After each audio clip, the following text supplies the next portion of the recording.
Chapter 7 The Flying Train Committee. In January, our class started a project on the city. Mrs. Harver, our teacher, divided us up into committees by where we live, so that this way we could work at home.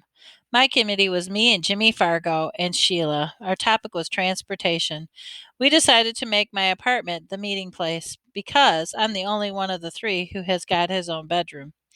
In a few weeks, each committee had to hand in a booklet, a poster, and be ready to give an oral report. The first day we got together after school, we bought a yellow poster board. Jimmy wanted a blue one, but Sheila talked him out of it.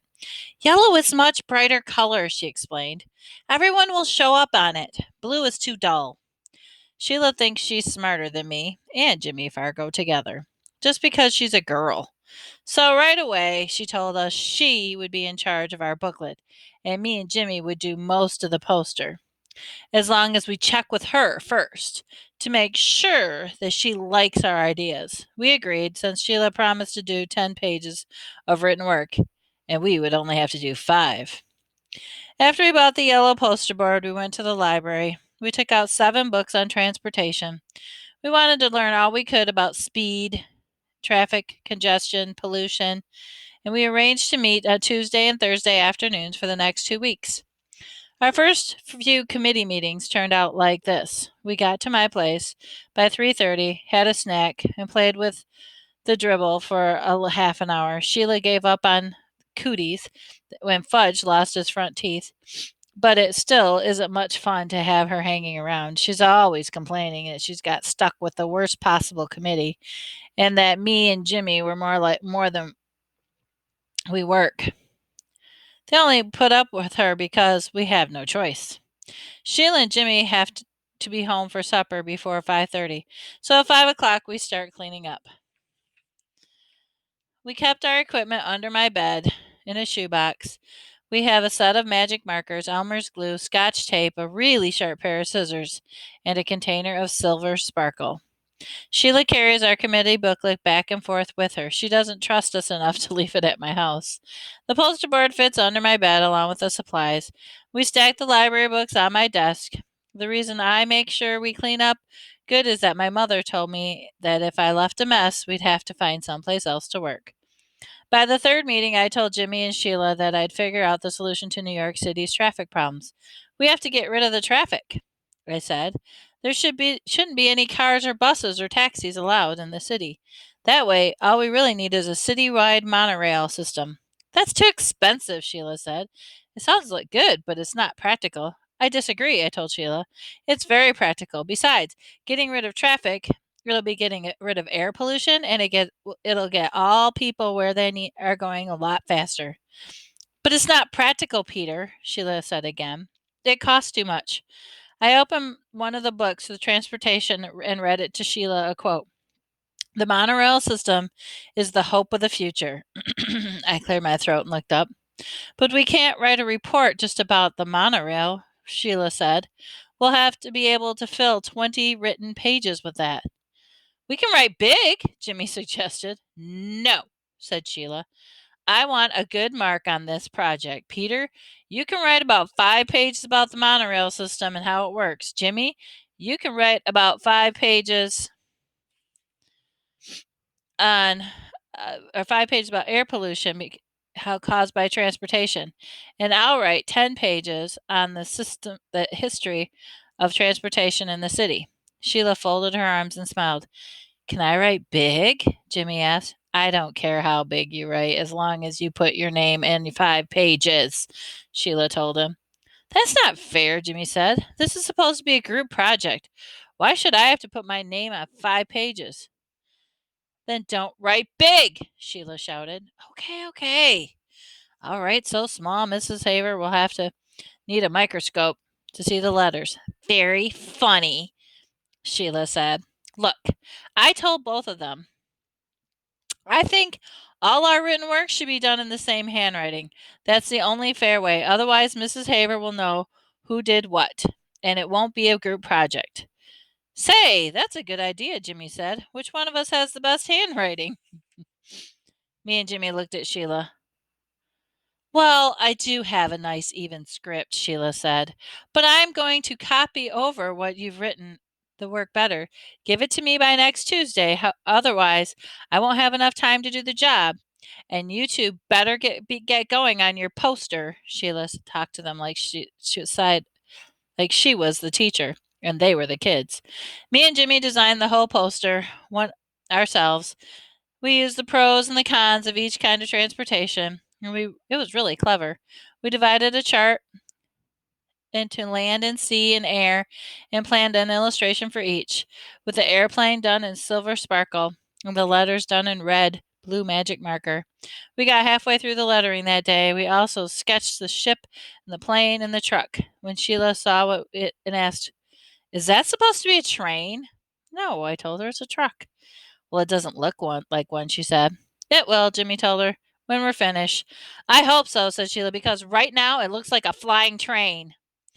"That's because the ground's not under it yet," Jimmy said. "Yeah, I agree. I see we've got to make it look like it's on a street. Right now it looks like it's kind of up in space." "So does the ship," Sheila said. "We'll put some water lines around it," I told her, "and some clouds around the plane." Sheila said. "Listen," Jimmy hollered. "Did anybody ever tell you you're too bossy? This poster is ours. You did the booklet, remember? And that's the way you wanted it." "See? There you go again," Sheila said. "You keep forgetting that this is a committee and we're supposed to work together." "Working together doesn't mean you give orders and we carry them out," Jimmy said. My feelings exactly, I thought. Sheila didn't answer Jimmy. She picked up her things and got her coat and left. "I hope she never comes back," Jimmy said. "She'll be back," I told her. We're her committee." Jimmy laughed. "Yeah, one big happy committee." I put our poster under the bed, said goodbye to Jimmy, and washed up for supper. My mother was being pretty nice about our committee meeting. She arranged to have fudge play at Ralph's apartment on Tuesdays and at Jenny's on Thursdays. Sam had the chicken pox, so he can't play at all. I was glad, for the next week should be our last committee after school. I was sick of Sheila, and I was getting sick of transportation. Besides, now that I knew a monorail system was the only way to save our city, I was getting really upset with the mayor and all the other guys that run things. City Hall wasn't doing anything about installing one. And if I know that's the best method of transportation, how come they don't know it? The next day, when I came home from school, I went to find my bedroom to see Dribble like I always do. Fudge was there, sitting on my bed. "Why are you in my room?" I asked. He smiled. "You know you're not supposed to be in here. This is my room." "Want to see?" Fudge said. "See what?" "Want to see?" "What? What are you talking about?" I asked. He jumped off my bed, crawled underneath, and he came out with my poster and held it up. "See?" he said. "Pretty." "What did you do?" I yelled. "What did you do to our poster?" It was covered with scribbles in every color magic marker. It was ruined. It was a mess and it was ruined, and I was ready to kill Fudge. I grabbed my poster, ran in the kitchen to show it to my mother. I could hardly speak. "Look," I said, feeling a lump in my throat. "Just look at what he did to my poster." I felt tears coming to my eyes, but I didn't care. "How could you let him?" I asked my mother. "How? Don't you care about me?" I threw my poster down and ran into my room. I slammed the door and took off my shoe and flung it at the wall. It made a black mark where it hit. Well, so what? Soon I heard my mother hollering and then Fudge crying. After a while, my mother knocked on my bedroom door and called, "Peter, may I come in?" I didn't answer. She opened the door and walked in over to my bed. She sat down next to me. "I'm very sorry," she said. I still didn't say anything. "Peter," she began. I didn't look at her. She touched my arm. "Peter, listen. Don't you see, Mom? I can't ever do my homework without him messing it up. It just isn't fair. I wish he was never born. Never. I hate him." "You don't hate him," my mother said. "You just think you do." "Don't tell me," I said. "I mean it. I really do can't stand that kid." "You're angry," my mother told me. "I know that I don't blame you. Fudge had no right to use your poster, and I spanked him." "You did?" I asked. Fudge never gets spanked. My parents don't believe in spanking. "You really spanked him?" I asked. "Yes," my mother said. "Hard?" I said, "Well, on his backside," she told me.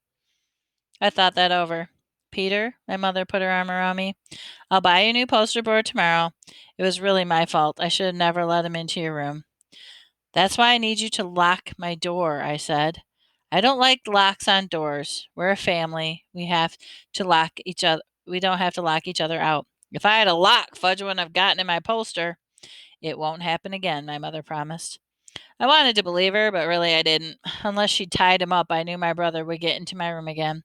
The next day, when I was at school, my mother brought a yellow poster board. The hard part was explaining to Jimmy that we had to start all over again. He was a good sport about it. He said this time he'd make his truck so it didn't look like it was a flying train. And I said this time I'd make my pencil marks first so my letters didn't go uphill. Our committee met that afternoon. Sheila didn't mention it the last time. Neither did we.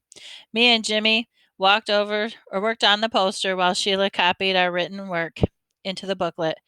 We'd be ready to give our oral report to the class on Monday, not like some other committees who hadn't even started yet. By 5 o'clock, we had finished our poster, and Sheila was almost done with the cover of our book. Jimmy walked over and stood behind her, watching her work. After a minute, he yelled, "What do you think you're doing, Sheila?" I got up from the floor and joined them, and I looked at the cover. It was pretty nice. It said, "Transportation in the City." Under it said by Sheila Tubman, Peter Hatcher, and James Fargo. And under that, in small letters, handwritten by Miss Sheila Tubman. Now I knew why Jimmy was mad. "Oh, no," I said, holding my hand to my head.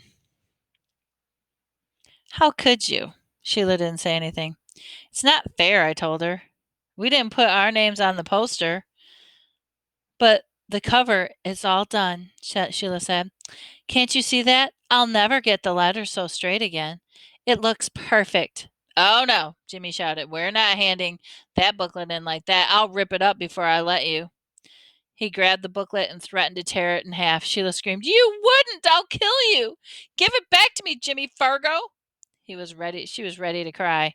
I knew Jimmy wouldn't tear it up, but I didn't say so. "Peter, make him give it back." "Will you take off the line about the handwriting?" I asked. "I can't. It'll ruin the booklet." "Then I think you should rip it up," I said. Sheila stamped her foot. "Oh, I hate you both." "You don't really," I told her. "You just think you do." "Oh, I know I do," cried Sheila. "That's because you're angry right now," I said. I couldn't help smiling. Sheila jumped up and tried to get the booklet. Jimmy held it over his head, and he's much taller than Sheila. She had no chance at all. Finally, she sat down and whispered, "I give up. You win. I'll take my name off." "Promise?" Jimmy asked. "I promise," Sheila said. Jimmy set the book down on the desk in front of Sheila. "Okay," he said, "start." "I'm not going to make a whole new cover," Sheila said. "What I'll do is I'll turn this bottom line into a decoration." She picked up a magic marker and made little flowers out of the words. Soon, handwritten by Miss Sheila Tubman, turned into 16 small flowers. "There," Sheila said. "It's done." "Looks pretty good," I told her. "It would have looked better without those flowers," Jimmy said, "but at least it's fair now." That night I showed my mother and father our new poster. They thought it was great, especially our silver sparkle plane. My mother put the poster on top of the refrigerator so it would be safe until the next day. Then when I would take it to school. Now I had nothing to worry about. Sheila had the booklet, the poster was safe, and the committee was finished before schedule. I went to my room to relax. Fudge was sitting on the floor near my bed. My shoe supplies box was in front of him. His face was a mess with magic marker colors, and he was using my extra sharp scissors to snip away at his hair. And the hair he snipped was dropping into Dribble's bowl, which he had in front of him on the floor. "See?" he said. "See, Fudge? Fud's a barber." That night, I found that out hair doesn't hurt my turtle. I picked off every strand of his shell. I cleaned out his bowl. I washed his rocks. He seemed pretty happy. Two things happened the next day. One was my mother had to take Fudge to a real barber to do something about his hair. He had plenty left in the back, but just about nothing in the front or the top. The barber said there wasn't much he could do until his hair grew back, Between his fangs and his hair, he was getting funnier looking every day. The second was my father came home with a chain latch for my bedroom door. I could reach it, and if I stood on my tiptoes, but my brother of mine couldn't reach it at all, no matter what. Our committee was the first to give its report. Mrs. Haver said we did a super job. She liked our poster a lot. She thought the Silver Sparkle plane was the best. The only thing she asked us was, how come we included a picture of a flying train?